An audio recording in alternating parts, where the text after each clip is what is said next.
Hello and welcome to another episode of CSGO In Depth. Today we're going to be talking about the R8 Revolver. It's also our last episode revolving around pistols, so see what I did there?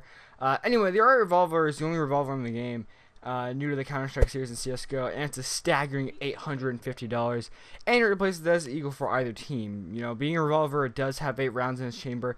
They are powerful rounds, so it's one of the few guns in the game with an alternate fire, and it's an interesting weapon, so let's dive into it. But before I dive into it, I want to say, if you cannot tell already, this is going to be a little bit of a rush video because I have a lot of stuff to do coming into this weekend and making videos. And one of those things I have to do is actually play Mirror's Edge Catalyst because I'm going to make a video for it on Wednesday. But besides that, I have a lot of stuff to do and not a lot of time to do it. So this video will be a little bit rushed. So let's get into it. Now, this weapon actually has the lowest movement speed of all the pistols, if I recall correctly. 220 units per second, and it's definitely noticeable from a player's standpoint, and it can definitely make a difference if you're racing someone to a point or racing someone to a choke point. It's also much slower than the Desert Eagle, which it replaces. For reference, other pistols have a movement speed around 240. The difference doesn't stop there either. It will give $300 per kill in both casual and competitive, and this can also has a delay of 0.42 seconds, which is oddly specific, but it will fire 0.42 seconds after you click the mouse, which is you'll have to compensate for while in game. But trust me, it's very hard. But if you can master it, you'll have a great time with this weapon. Now, before we talk about the damage, let's talk about the damage affecting stats. Now, the gun has 2 rates of fire.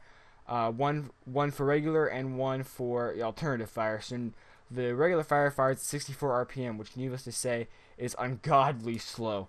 The secondary fire or fan fire is locked around 150 RPM, which is still slow, but it is obviously more than twice as fast as the primary fire.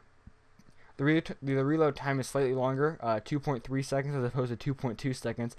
I don't know any numbers for this, but it does have a pretty good penetration rate for a pistol, although there's no numbers on that on the site I'm using now. Let's jump into damage, and for usual, I'll split it up into armored and unarmored. But this one has a pelvic/abdomen region, as opposed to the other region, or it's just added on. Basically, it's a pelvis and abdomen region on this gun, so be ready for that. Now, unarmored is up first for 342 to the head, 85 to the chest and arms, 107 to the pelvis and abdomen, and 64 to the legs. Now, the thing to note here is that it's still a one-shot kill if you hit your opponent in the pelvis, which means there are 2 spots to instantly kill someone without armor. However, using armor, 319 to the head, 74 to the chest and arms, and 99 to the pelvis and abdomen, and 64 to the legs. It's still a one-shot headshot, but it's more important to the fact that it does massive damage to the chest and armor, and even the pelvis when you have armor on. So this gun is definitely viable in later rounds when people have armor. And that's really rare for a pistol. Overall, I think this gun is statistically good, but in practice, it's a little bit tricky to use.